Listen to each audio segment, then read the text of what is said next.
ఆమె దేవుని ప్రణాళికలో మనం ఉన్నాం కనుకే మనం ఇక్కడ ఉన్నాము. ఎంతమంది నమ్ముతున్నారు? దేవుడు నన్ను ప్రేమిస్తున్నాడు అని ఎంతమంది నమ్ముతున్నారు? హల్లెలూయా. ఎల్లప్పుడూ స్తుతులు ఆయనకు చెల్లిస్తూ ఉండాలండి మనం.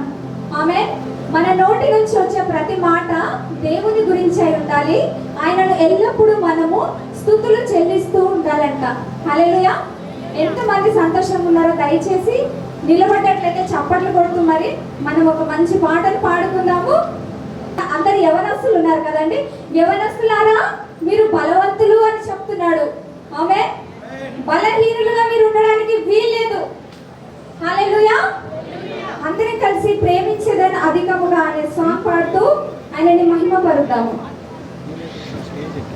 ప్రేమించేదన్ అధికముగా ఆరాధింతున్ ఆసక్తితో పూర్ణ మనసుతో ఆరాధింతున్ పూర్ణ బలముతో ప్రేమించేదన్ ఆరాధన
ఎంతమంది నమ్ముచున్నారు?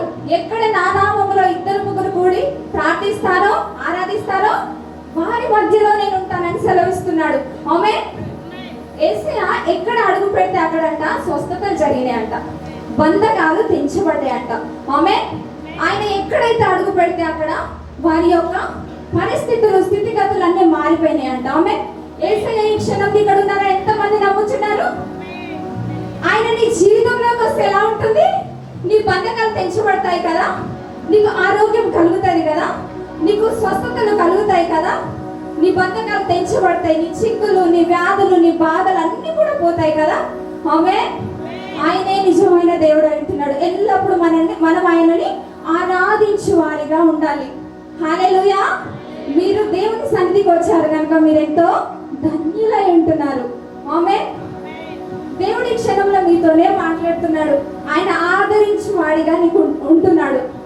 నువ్వు ఏ బాధ చేత ఇక్కడ అడుగుపెట్టినావో తెలియదు కానీ మరి ఇక్కడ మనుషులు పై రూపాన్ని చూస్తారంట కానీ యెహోవా అంట హృదయ అంతరంగమును ఎరిగిన దేవుడు అంట. ఆమేన్. ఈ రోజు నువ్వు వచ్చిన స్థితిలోనే పోవడానికి వీల్లేదు. ఆమేన్. నువ్వు ఏదో ఇక్కడి నుంచి పొందుకొని వెళ్ళాలి.